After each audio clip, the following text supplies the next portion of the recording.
You are lying in bed, the blue light of your screen casting a ghostly pallor across your face.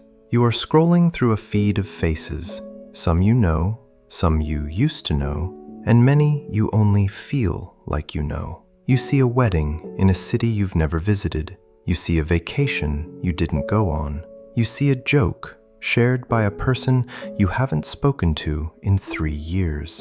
In this moment, you are technically more connected than any king, emperor, or high priest in the history of our species.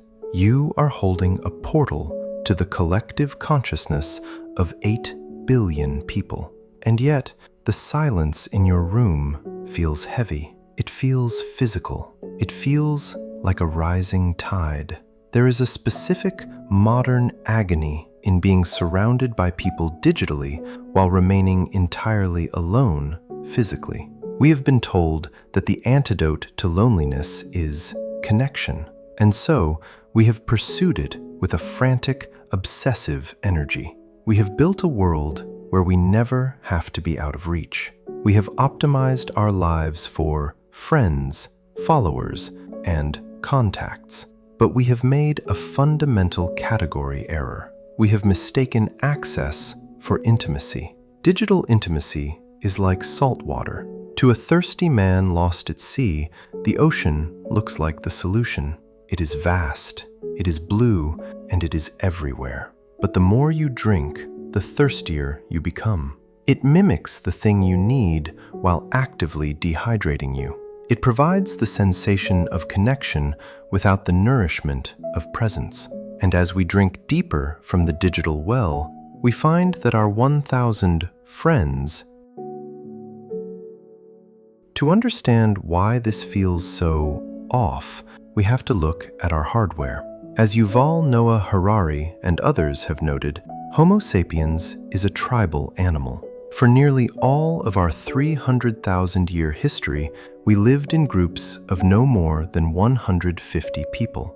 This is Dunbar's number, the cognitive limit to the number of people with whom we can maintain stable social relationships. These weren't contacts. These were people whose smell you knew, whose habits you understood, and whose survival was directly tied to your own. In a tribe, you were never connected because you were never disconnected. Presence was the default state.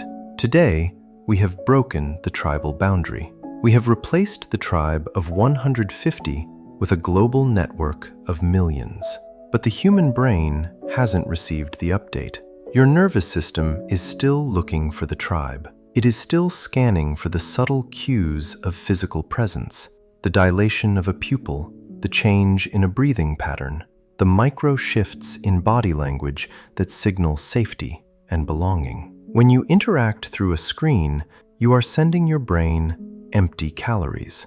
You are providing the data of a person, their words, their image, their status, but you are stripping away the frequency of a person. The result is a state of permanent social malnutrition. You are constantly eating, but you are never full. You are connected to 1,000 people, but your ancient tribal brain is still sitting in the dark, wondering where everyone went. Marshall McLuhan famously said, "The medium is the message." He meant that the way we communicate is more important than what we say. The message of the smartphone is not the text you just sent. The message of the smartphone is frictionlessness. It is the ability to connect without the messiness of being seen. Intimacy, by its very nature, requires friction. It requires the awkward silences, the potential for rejection, and the vulnerability of being physically present in a space where you cannot hit delete or edit. As Nicholas Carr explored in The Shallows, our digital tools are remapping our neural pathways. We are becoming pancake people, spread wide and thin. We have traded depth for breadths. We have 1,000 shallow connections because the medium of the internet cannot support a single deep one. Intimacy requires an investment of time and attention that the digital economy is designed to disrupt. In a world where your attention is a commodity to be harvested by algorithms, a deep conversation is a waste of potential data points. The system doesn't want you to connect deeply. It wants you to click frequently. So we engage in micro-socializing, a like, a heart, a two-word comment.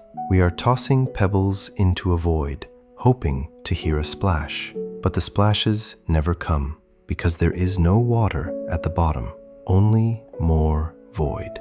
In his work, The Burnout Society, Byung-Chul Han describes our era as a society of transparency. We are obsessed with being seen. We have turned our lives into a series of images to be consumed by others. In the past, loneliness was the result of being invisible. Today, loneliness is the result of being hypervisible, but never known. When you have 1,000 friends on a screen, you aren't a person to them. You are a profile. You are a curated performance. You are a brand. And because you are a brand, you must maintain the brand. You must show the best version of your life. You must hide the cracks, the boredom, and the despair. But intimacy lives in the cracks. True connection is only possible when we are seen in our unoptimized state. If you only show the world your highlights, the world can only love your highlights. They cannot love you because you haven't shown them who you are. This creates what Byung-Chul Han calls the exhaustion of the self. We are tired because we are constantly performing. We are lonely because we are trapped behind the mask of our own digital perfection. We are friends with everyone, but we are a stranger to ourselves. Jean Baudrillard warned us that we would eventually reach a state of hyperreality, where the map precedes the territory. In our social lives, the profile has preceded the person. Have you ever met someone in real life after following them online for years? There is a strange, spectral feeling to it. You feel like you know them, but you realize you only know the simulacrum of them. You know the image, not the soul. When we spend our lives in the digital simulation of social life, we begin to feel like ghosts. We are observing life through a pane of glass. We see the likes accumulate, but we don't feel the warmth of the validation. It's a capitalist realism, as Mark Fisher might say, a world where we can imagine the end of the world more easily than we can imagine a night without our phones. We have accepted the simulation of friendship as the only possible reality. We have forgotten that connection used to be something you did with your body, not something you had on a device. We are living in a spectral solitude. We are ghosts haunting our own lives, reaching out to touch other ghosts, only to find that our hands pass right through them. Søren Kierkegaard once wrote, "The crowd is untruth." He believed that we seek the crowd to avoid the terrifying responsibility of being an individual. Today, the digital crowd is always in our pocket. We use it to anesthetize ourselves against the silence of the room. We scroll because the moment we stop, we are forced to confront our own existence. We are forced to feel the weight of our own hearts. We think we are scrolling to connect, but we are actually scrolling to escape. We are escaping the absurd, as Albert Camus would call it, the realization that the universe is silent and indifferent to our need for meaning. We fill that silence with the pings of notifications and the hum of the feed. We would rather feel the shallow anxiety of a missed message than the deep dread of a quiet evening. But in doing so, we lose the only thing that can actually cure loneliness: the ability to be alone. As Erich Fromm argued in The Art of Loving, the paradox of love is that two beings become one and yet remain two. But to truly love another, you must first be able to stand on your own. You must be a self before you can share that self. By constantly seeking infinite connection, we have eroded the self. We have become a series of reflections in other people's screens. And when you are no longer a self, you cannot truly connect with anyone. You can only merge into the noise.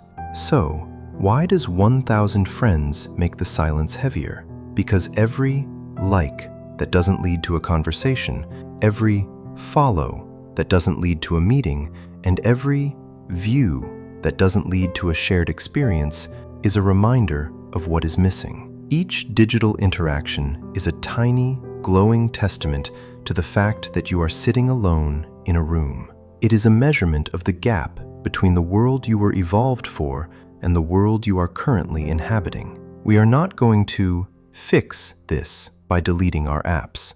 We are not going to return to the tribe of 150. The technology is here, and the operating system of the world has been updated. But we can start by naming the ghost. We can acknowledge that digital intimacy is salt water. We can admit that we are malnourished. We can stop pretending that connection is the same as presence.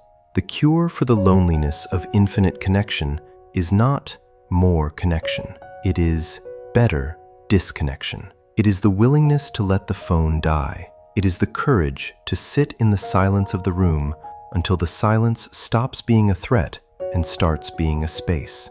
It is the radical act of looking at a person, a real, physical, three-dimensional person, and allowing yourself to be seen by them, without an edit, without a filter, and without a like button in sight. You are not broken because you feel lonely in a world of 1,000 friends. You are simply an animal who has been given a screen when it needed a hand. Nothing is wrong, but everything must change. If you have felt like a ghost in your own life, it is time to stop haunting the digital world and start inhabiting the physical one. The silence is not the enemy. The noise is.